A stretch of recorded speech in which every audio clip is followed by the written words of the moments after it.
wabarakatuh. Perkenalkan, nama saya Nur Ilmi dengan NIM 1996142028, nomor urut 27, kelas B, Prodi Ekonomi Pembangunan Universitas Negeri Makassar. Untuk kesempatan kali ini saya akan mempresentasikan jawaban MIT tes ekonomi publik yang telah diberikan. Inilah beberapa pertanyaan yang telah diberikan.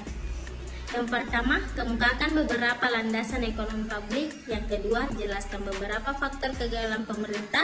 Yang ketiga, uraikan pengertian dan ciri barang publik disertai dengan contoh mendasar. Yang keempat, jelaskan teori pengeluaran pemerintah ditinjau dari aspek makro. Yang kelima, bedakan fungsi APBN ditinjau aspek kebijakan fiskal dan aspek manajemen. Yang keenam, menurut saudara, bagaimana pelaksanaan dan realisasi APBN di Indonesia secara umum, minimal disertai dengan tinjauan empiris. Yang pertama, adapun beberapa landasan ekonomi publik, yaitu masalah kunci perekonomian adalah masalah mikro, distribusi produksi, alokasi konsumsi, dan masalah makro, pengangguran, inflasi, kapasitas produksi, pertumbuhan. Sistem perekonomian berkaitan dengan siapa atau bagaimana keputusan ekonomi diambil. Pandangan-pandangan tentang peran pemerintah dalam perekonomian semakin konvergen, yakni secara umum swasta harus mengambil peran utama dalam pasar. Namun, bila terjadi kegagalan pasar dan pemerintah berpotensi dapat memperbaiki kegagalan tersebut. Pendekatan ilmiah menjamin kesimpulan yang ditarik dari suatu analisis bersifat sahih. Analisis sektor publik terdiri dari 4 tahap, yakni deskripsi kegiatan pemerintah dalam perekonomian, telah konsekuensi dari penerapan kebijakan tersebut, tinjauan atas kriteria keberhasilan keputusan publik, dan evaluasi atas proses politik yang mengarah pada pengambilan keputusan tentang kebijakan publik. Yang kedua, saya akan membahas beberapa faktor kegagalan pemerintah. Yang pertama, informasi yang tidak sempurna. Maksudnya, informasi yang tidak sempurna dapat menjadi sumber tidak hanya kegagalan pasar, tetapi juga sumber kegagalan pemerintah. Bahkan negara tidak dapat memperoleh semua informasi yang diperlukan untuk mencapai keseimbangan yang tidak diberikan di pasar. Yang kedua, faktor manusia. Maksudnya dari faktor manusia ialah orang-orang yang bekerja di pemerintahan juga manusia biasa. Sudah menjadi hal biasa bagi manusia untuk berusaha mencapai kepentingan pribadi dan memaksimalkan kesejahteraan. Dengan demikian, jika seseorang menempatkan kepentingannya sendiri di atas kepentingan bersama, keputusan yang diambil oleh orang tersebut dapat menurunkan kesejahteraan masyarakat. Yang ketiga, pengaruh sekelompok kepentingan atau penekan.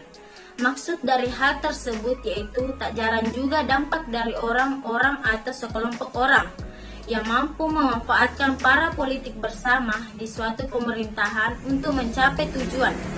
Kelompok-kelompok ini biasanya memiliki pengaruh yang kuat. Sulit bagi masyarakat untuk menghadapi mereka karena kelompok-kelompok ini bertindak secara koheren karena jumlah anggota yang terbatas dan tujuan bersama yang berbeda dengan masyarakat lainnya. Yang keempat, kepentingan politik.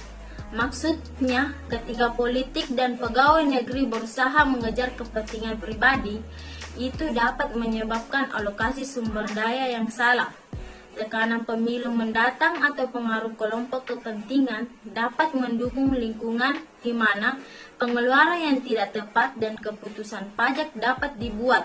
Misalnya, meningkatkan belanja sosial sebelum pemilu atau menyajikan item belanja modal utama untuk infrastruktur tanpa proyek menjadi sasaran untuk analisis biaya manfaat yang lengkap dan tepat untuk menentukan kemungkinan biaya dan manfaat sosial.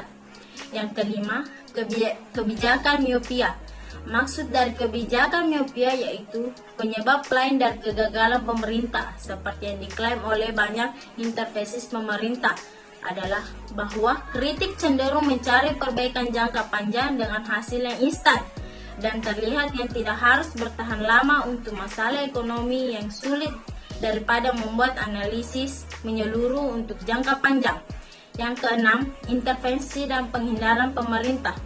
Maksud dari hal tersebut diyakini bahwa ketika pemerintah mencoba untuk memungut pajak yang lebih tinggi seperti alkohol yang juga disebut sebagai barang-barang yang merugikan. Hal itu dapat mengarah pada peningkatan upaya kegiatan ilegal seperti penghindaran pajak, menghindari pajak, atau pengembangan pasar gelap. Orang dapat mencoba untuk menjual barang tanpa pajak. Yang ketujuh, biaya administrasi dan penegakan. Maksudnya ketika pemerintah campur tangan dan mencoba untuk memecahkan beberapa jenis masalah, biaya untuk mewujudkannya menjadi lebih tinggi dari yang diharapkan. Yang kedelapan, tangkapan peraturan. Maksudnya, saat menerapkan peraturan, seringkali badan dan departemen pemerintah menjalin hubungan dengan perusahaan yang diprivatisasi, menyebabkan kegagalan dalam tugas. Yang ketiga, saya akan membahas pengertian barang publik dan ciri-ciri barang publik, beserta contohnya. Barang publik adalah barang yang memiliki sifat tanpa persaingan ekonomi dan tanpa kekhususan konsumen. Ini berarti bahwa konsumsi atas barang publik oleh suatu individu tidak akan mengurangi jumlah barang yang tersedia untuk dikonsumsi oleh individu lainnya. Semua orang berhak menikmati manfaat dari barang publik. Ciri-ciri dari barang publik: yang pertama, adanya konsumsi tanpa persaingan. Barang publik merupakan jenis barang konsumsi yang tidak mampu mempengaruhi jumlah penawaran konsumsi bagi orang lain. Konsumsi barang publik dapat dilakukan oleh individu maupun sekelompok secara bersamaan maupun terpisah. Kondisi ini mampu membuat konsumsi terjadi tanpa perlu adanya persaingan antara konsumen. Yang kedua, tidak adanya kekhususan penggunaan. Tiap konsumen juga tidak diberi pembatasan dan pelanggaran atas konsumsi barang publik. Pembatasan oleh penyediaan barang publik cenderung sangat sulit untuk dilakukan. Yang ketiga, tidak adanya persyaratan penghargaan dari pemakai. Barang publik tidak mempunyai persyaratan untuk diberi penilaian maupun penghargaan atas jumlah kegiatan konsumsi yang dilakukan oleh setiap individu dalam masyarakat pemakai. Contohnya seperti lampu lalu lintas yang dimana semua orang dapat menikmati manfaatnya tanpa adanya kekhususan dan tanpa adanya persyaratan dari pemakai. Keempat, saya akan membahas teori pengeluaran pemerintah dari aspek makro. Pada teori makro, pengeluaran pemerintah ada beberapa model yang dikembangkan oleh para ahli ekonomi yang meliputi teori Rostov dan Mukrov, Aldo Wagner, Peacock, dan Wisman. Model pembangunan tentang perkembangan pemerintah. Model ini dikembangkan oleh Rostov dan Mukrov yang menghubungkan perkembangan pengeluaran pemerintah dengan tahap-tahap pembangunan ekonomi yang dibedakan antara tahap awal, tahap menengah, dan tahap lanjut. Selanjutnya, teori Aldo Wagner menyatakan bahwa pengeluaran pemerintah dan kegiatan pemerintah semakin lama semakin meningkat. Tendensi ini oleh Wagner disebut dengan hukum selalu meningkatkan peranan pemerintah. Selanjutnya, teori Peacock dan Wisman. Berdasarkan teori mereka, pada suatu teori bahwa masyarakat mempunyai suatu tingkat toleransi pajak, yaitu suatu tingkat di mana masyarakat dapat memahami besarnya pungutan pajak yang dibutuhkan oleh pemerintah untuk membiayai pengeluaran pemerintah. Dalam teori ekonomi makro, pengeluaran pemerintah terdiri dari 3 pos utama yang dapat digolongkan sebagai berikut.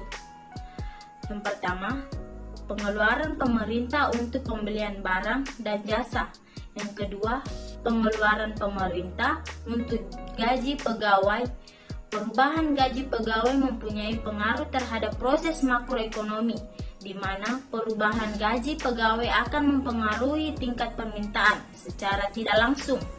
Yang ketiga, pengeluaran pemerintah untuk transfer payment.